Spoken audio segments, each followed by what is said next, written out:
Banyak orang menyebut diri baik hati, tetapi orang yang setia, siapakah menemukannya?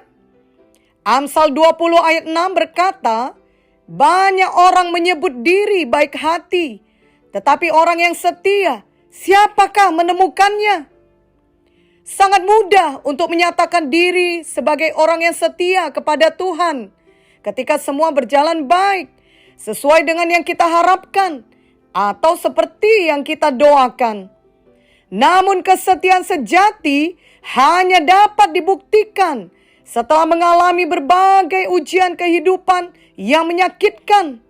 Sama seperti seseorang tentunya tidak dapat dinyatakan lulus tes sebelum ia menghadapi ujian. Kesetiaan juga hanya bisa dibuktikan setelah mengalami berbagai tes atau ujian kehidupan.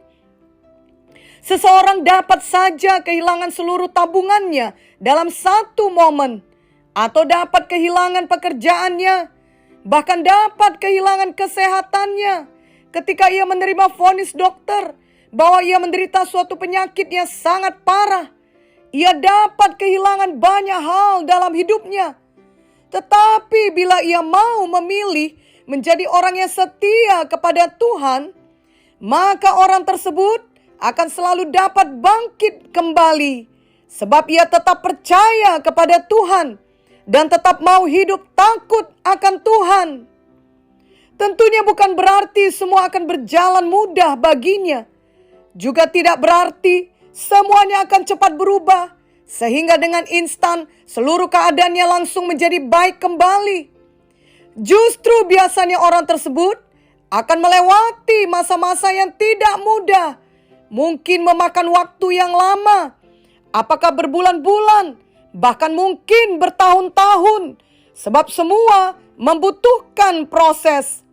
Tetapi orang tersebut pasti akan keluar dari keadaannya yang terpuruk tersebut dengan penuh kemenangan. Sebab ia telah membuat komitmen untuk tetap setia apapun yang terjadi. Artinya untuk tetap hidup berdasarkan firman Tuhan, berapa lama pun waktunya. Ia tetap tidak mau berkompromi dengan dosa dalam situasi apapun. Dan pada waktunya Tuhan pasti akan tampak hasilnya, yakni buah yang kekal dalam hidupnya. Kita mengingat kisah Yusuf di dalam Alkitab. Suatu hari, di dalam sekejap mata, hidupnya berubah drastis. Ketika dia bangun pada hari itu, dia tidak tahu bahwa seluruh kehidupan nyaman yang dimilikinya akan lenyap.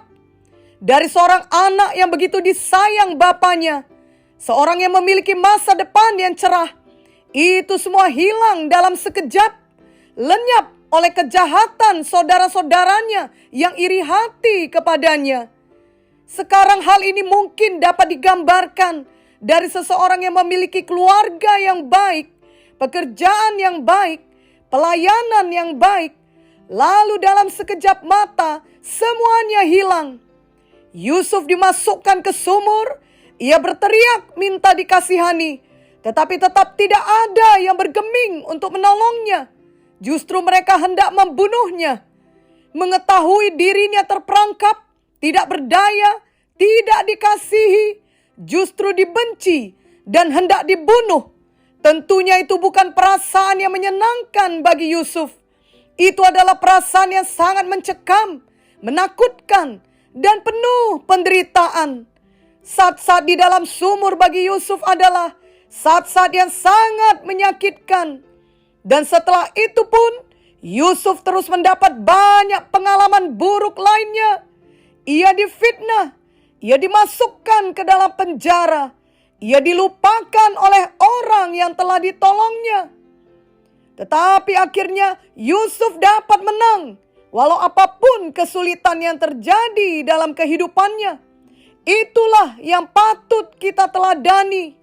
Ia tidak mengeluh, ia tidak berhenti mempercayai Tuhan, ia tidak berkompromi dengan dosa, ia tetap hidup menurut standar firman Tuhan.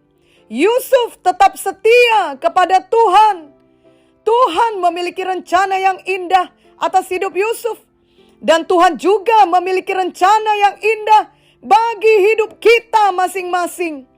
Walau kelihatannya begitu banyak hidup Yusuf justru dihabiskan dalam penderitaan dan pengkhianatan diakibatkan oleh orang-orang terdekat yang dipercayainya. Tetapi sebenarnya hidup Yusuf ada di dalam kendali Tuhan. Mungkin hidup kita juga kelihatan penuh dengan persoalan, bahkan pengkhianatan. Ingatlah bahwa hidup kita juga ada di bawah kendali Tuhan. Janganlah menyerah, jadilah orang yang setia. Mari tetap mempercayai Tuhan. Ingatlah bahwa Tuhan tidak pernah terburu-buru dalam membentuk kita semua. Sama seperti Ia tidak terburu-buru dalam membentuk Yusuf.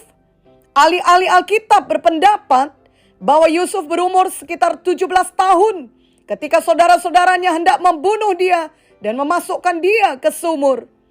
Dan umurnya berkisar 30 tahun ketika Yusuf akhirnya diangkat menjadi penguasa di Mesir. Jadi bukanlah waktu yang singkat semua penderitaan yang dialami Yusuf. Namun bentukan Tuhan itu diterima oleh Yusuf dan ia bertumbuh terus, di mana karakternya sepadan dengan panggilan besar yang direncanakan Tuhan baginya. Yusuf membayar harga untuk tetap setia. Yusuf membuat keputusan yang benar untuk tetap setia, walau keadaan sekelilingnya tidaklah mendukung untuk hal itu. Marilah kita tetap setia, berapa lama pun waktunya, apapun yang terjadi kepada kita.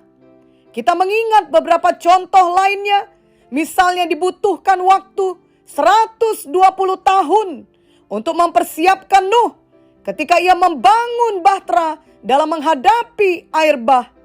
Juga dibutuhkan waktu yang cukup lama, yakni 80 tahun untuk mempersiapkan Musa agar ia mengerjakan panggilan Tuhan untuk menjadi pembebas umat Israel dari perbudakan Mesir. Sama halnya dengan Daud, ia juga mengalami waktu bentukan yang cukup lama. Ia memang diurapi menjadi raja saat ia masih muda.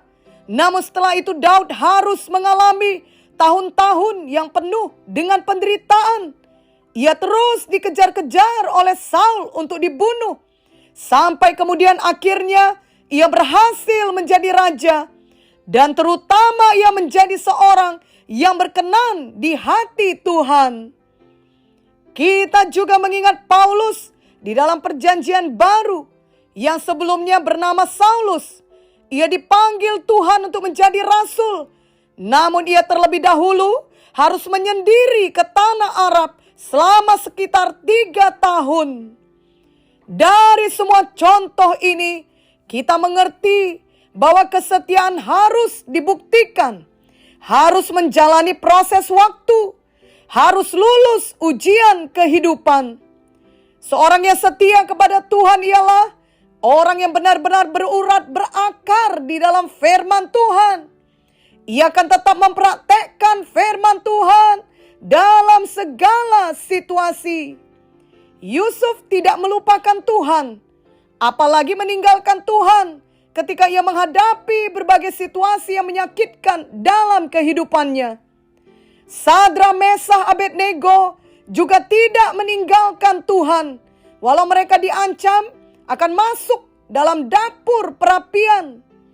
Daniel juga tidak berhenti berdoa, walau resikonya nyawanya akan hilang karena akan dimasukkan ke dalam gua singa. Mereka semua adalah contoh orang yang setia, yang berakar di dalam firman Tuhan, di mana ketika datang saat yang sulit, mereka tahu untuk tetap mempraktekkan kebenaran firman di dalam hidup mereka, berapapun harganya. Setiap orang pasti akan mengalami saat-saat yang sulit atau menghadapi ujian kehidupan, seperti yang dihadapi oleh Yusuf atau Daniel ataupun Sadra, Mesah, Abednego. Ketika saat itu tiba, maka akan kelihatan apakah benar orang tersebut adalah orang yang setia atau tidak. Hal itu akan tampak dari pilihan-pilihan dan respon yang ditunjukkannya. Apakah ia berkompromi?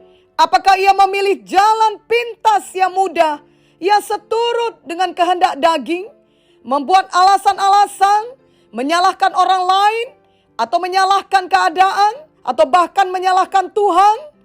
Ataukah ia memilih jalan Tuhan, yakni jalan penyangkalan diri dan jalan kasih? Yusuf tidak memilih jalan pintas. Ia tidak mengikuti kehendak daging. Ia tidak kompromi dengan dosa, walaupun istri Potifar menggodanya berulang kali. Yusuf tetap memilih jalan Tuhan. Ia memilih kekudusan. Ia memilih tetap percaya dan patuh kepada Tuhan. Ia memilih jalan kasih dan ia mengampuni saudara-saudaranya. Daniel, Sadra, Mesa, Abednego juga tidak memilih jalan kompromi. Mereka semua tetap memilih takut akan Tuhan dan bukan takut kepada manusia. Mereka memilih tetap mengasihi Tuhan, berapapun bayarannya dan sebesar apapun resikonya. Semua mereka harus melalui proses yang menakutkan, bahkan menyakitkan. Ada yang difitnah dan dimasukkan ke dalam penjara. Ada yang dimasukkan ke dalam dapur perapian. Ada yang dimasukkan ke dalam lubang singa. Kehidupan mereka tidak menempuh jalan yang mudah. Dan kerap kali prosesnya tidak cepat. Tetapi mereka setia. Maka mereka dapat tetap bertahan.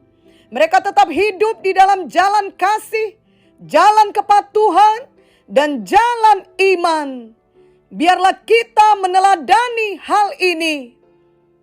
Kehendak daging manusia ini selalu ingin mengambil untuk keuntungan bagi diri sendiri dan membuat alasan yang masuk akal untuk membenarkan diri sendiri. Tetapi sebaliknya jalan kasih akan selalu mau berkorban. Sebenarnya semua hal yang kita lakukan haruslah didasari oleh kasih. Kita pun dapat diselamatkan karena Tuhan mengasihi kita. Hukum terutama dalam hidup ini adalah hukum kasih. Mari kita membaca Efesus 3 ayat 17 yang berkata, sehingga oleh imanmu Kristus diam di dalam hatimu dan kamu berakar serta berdasar di dalam kasih. Dan Yohanes 14 ayat 15 berkata, jikalau kamu mengasihi aku, kamu akan menuruti segala perintahku. Tapi ada musuh kita, yakni setan, yang selalu menggoda kita. Ia akan berusaha terus menaruh tipu dayanya dalam pikiran kita, agar kita keluar dari jalan kasih. Biarlah kita menetapkan hati bahwa apapun yang dikatakan oleh setan dalam pikiran kita, kita tidak mau mengikutinya. Kita akan tetap memegang firman Tuhan dan memilih untuk tetap patuh melakukan apa yang dikatakan oleh firman Tuhan saja. Mari tetap memilih menjadi orang yang setia, yang tetap berjalan di dalam kasih Tuhan. Dalam kisah Yusuf, ancaman untuk hidupnya datang dari dalam keluarganya sendiri. Tetapi terbukti bahwa hati Yusuf tidak pernah menjadi keras ataupun dipenuhi kepahitan. Yusuf tetap setia mengikut jalan Tuhan. Ia tidak memilih kehendak daging yang ingin membalas. Sebaliknya, Yusuf tetap memilih berjalan dalam kasih. Dalam kisah Sadra, Mesa, Abednego, ancaman bagi mereka datang dari pihak luar dan merupakan ancaman besar di mana nyawa mereka menjadi taruhannya. Namun mereka tetap tidak memilih kompromi, walaupun itu demi melindungi diri sendiri. Mereka tetap setia kepada Tuhan. Mereka memilih tetap mengasihi Tuhan apapun resikonya. Inilah teladan kita. Biarlah kita juga tetap memilih untuk setia dan tetap mengasihi, walaupun mungkin itu berarti hidup kita akan ada di bawah ancaman.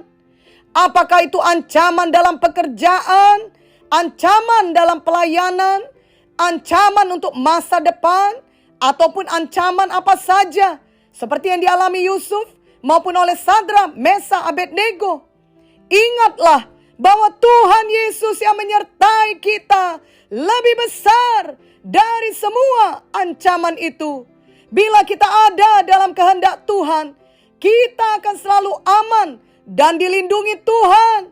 Kiranya respon kita menyatakan bahwa hidup kita benar-benar berdasar kepada firman Tuhan, bahwa kita adalah orang yang setia, yang selalu memilih jalan kasih. Memilih jalan kasih mungkin bukanlah jalan yang populer di zaman sekarang ini. Menjadi orang yang setia juga mungkin bukan merupakan hal yang diprioritaskan oleh banyak orang di masa sekarang ini. Namun sebagai anak-anak Tuhan, kita tahu bahwa itulah pilihan yang benar di sepanjang zaman.